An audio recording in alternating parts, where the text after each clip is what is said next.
Ku rukiko rw'ibanze rwa Nyamirambo hari hakubise huzuye abanyamakuru benshi ndetse n'abakinnyi ba filime bake bari biganjemo abakinana na Ndimbati muri filime nka Papa Sava.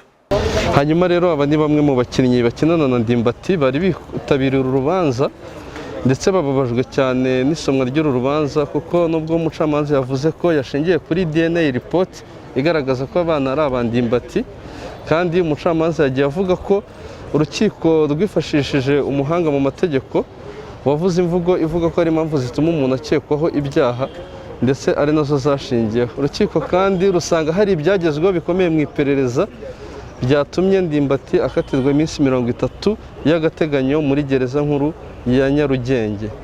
Yana urubanza rwitabiriwe na bamwe mu nshuti ze cyane cyane abo bakinana muri filime zamamaye cyane nka Papa Sava, filime nyinshi yagiye akinamo zirazwi hano za Stimade. Abenshi ariko mbona hano bitabiriye nabo bakinana muri Papa Sava, ko nabonye nka Samusuri, Kalisa Ernest namubonye, Mama Sava namubonye.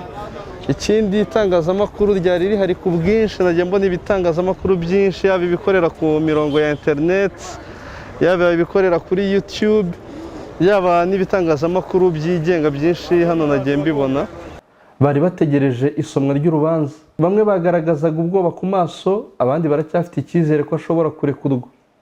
Nk'umukozi wa Legacy TV wari uhibereye, icyo nabonye nuko abakinnyi ba filime benshi hano iwacu batigeze bahakandagira.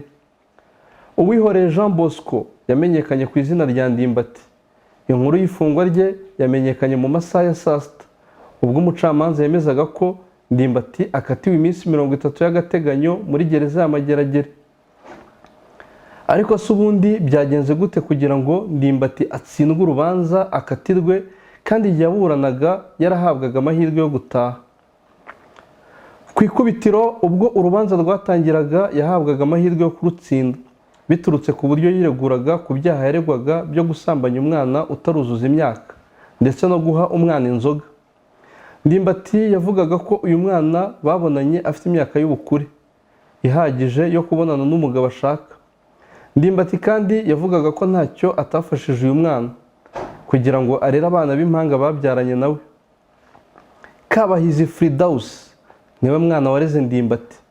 Yamuregaga icyaha cyo kumusambanya akamutera inda ndetse akabyara impanga. Yamuregaga kandi kumuha inzoga zikamusindisha zirimo inzoga y'amarura yamuhaye yise amata arimo shokora.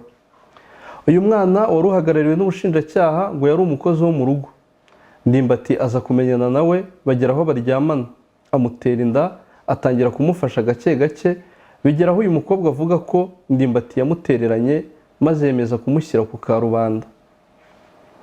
Ubushinjacyaha bwo bwakiriye ikirego ndetse bwemeza ko gifite ishingiro, buregera urukiko. Bwareze buvuga ko hari impamvu zikomeye zikwiye gutuma Uwihoreye Jean Bosco uzwi nka Ndimbati afungwa. Ndimbati nawe yarireguye agaragaza ko uwo mwana Firidausi amuzi kandi yagerageje kumufasha uko bishoboka kose. Ndimbati ntiyigeze yemera ko yasambanyije umwana muto, ahubwo mu bushinjacyaha Ndimbati yemeye ko yaryamanye n'umukobwa mukuru, ahubwo akavuga ko ari akagambane yakorewe n'igitangazamakuru gikorera kuri internet. Uyu munsi rero umucamanza yemeje ko Ndimbati afungwa iminsi 30 kubera impamvu zikomeye ebyiri. Ngizi impamvu zitumye Ndimbati afungwa. Umucamanza yagize ati iki ni icyaha cy'ubugome kandi gifite igifungo kirengeje imyaka 2. Iki cyaha rero ntabwo twamureka ngo akurikiranwe ari hanze. Ikindi umucamanza yagize ati imvugo z'umutangabuhamya zigaragaza ko Ndimbati icyaha ashobora kuba yaragikoze, kuko umutangabuhamya ahuza neza imvugo n'uwakorewe icyaha. Umutangabuhamya yemeza ko yabonye Ndimbati ajyana umwana kandi bikarangira umwana araye hanze y'urugo.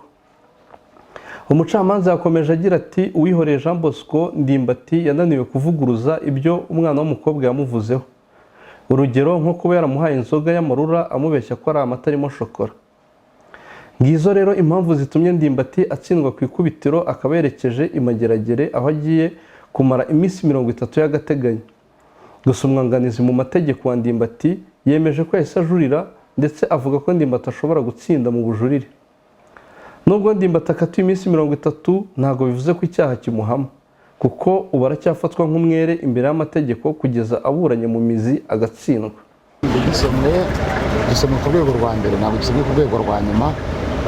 Turacyafite indi nzira yo kujurira isigaye, ubu tugiye kujurira muri iyo minsi 5 wenda.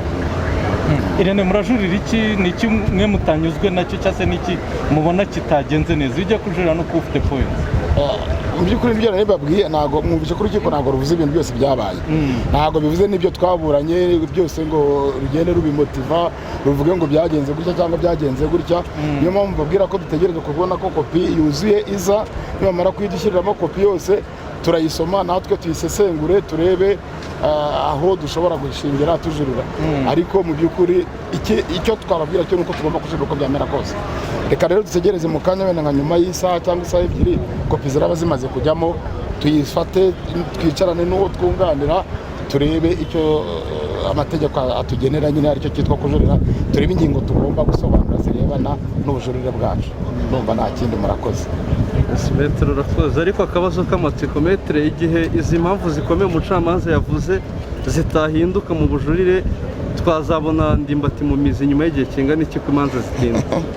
Ni ikibazo nyine, ntabwo ari twe dutanga amatariki yo kuburana imanza, agenda ashingira ku bwinshi bw'imanza ziba ziri mu rukiko.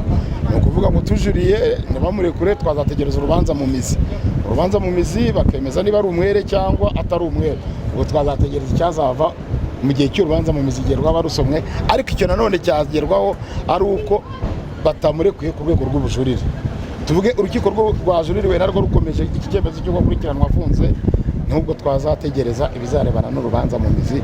Icyo kibazo numva nta gisubizo sinamenya ngo ni itariki n'iyi, birebana n'imikorere y'inkiko cyangwa ubwinshi bw'imanza ziba zihari. Murakoze. Hari impamvu navuga points utumye ufata umwanzuro wo kujurira? Ari ingingo imwe basobanuye ngo irebana n'ifishi n'igitabo, bayisobanuye ko ariyo ahanini bashobora kuba banashingiyeho, ariko ntabwo basobanuye byimbitse icyo bayinenze cyangwa icyo bayishimyeho bikurikije n'icyo twe twayivugagaho. Icyo rero mbabwira ko ntegereje kureba ko kopi imeze, tukareba ukuntu benterprese urwo rupapuro rwo mu ikayi. Urupapuro rwo mu ikayi ntabwo rwo mu ifishi. Bavuze ko ifishi yujujwe hashingiye ku makuru yari avuye mu ikayi. Urwo rupapuro rwo muri iyo kayi turarufite muri dosiye. Tugiye kureba uko urukiko rwarusuzumye, turebe niba bihuye n'uko tubyumva, bidusanga atari ko tubyumva niho tuzashingira tujurira. Birajya gusa naho ngaho. Icyo mvuga nuko dutegereje wasanga nyine ibyo bakoze bifite impamvu umwanzuro wo kujurira wawihorera.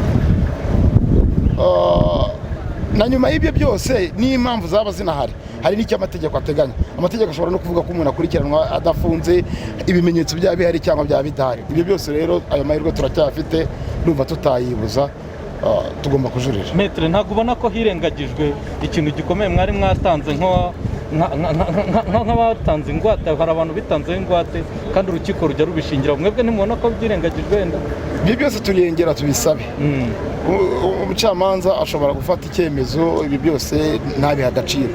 Hari n'undi ushobora gufata icyemezo, ibyo byose akabireba. Tuzongera tubisabe, twongere tugaragaze n'izindi ngingo. Dusoza, Ndimbati, imibereho yimeze gute? Ni umwunganira mu mategeko wese ameze gute? Aho ari ubuzima bumeze gute? Ejo ku cyumweru nagiye kumureba ambwira ko arwaye, ashobora kuba arwayemo gakeya. Uyu munsi sindamureba, ngo ndajya kumureba ngiye no kumubwira icyavuye mu cyemezo cy'urukiko, ndebe uko yaramutse.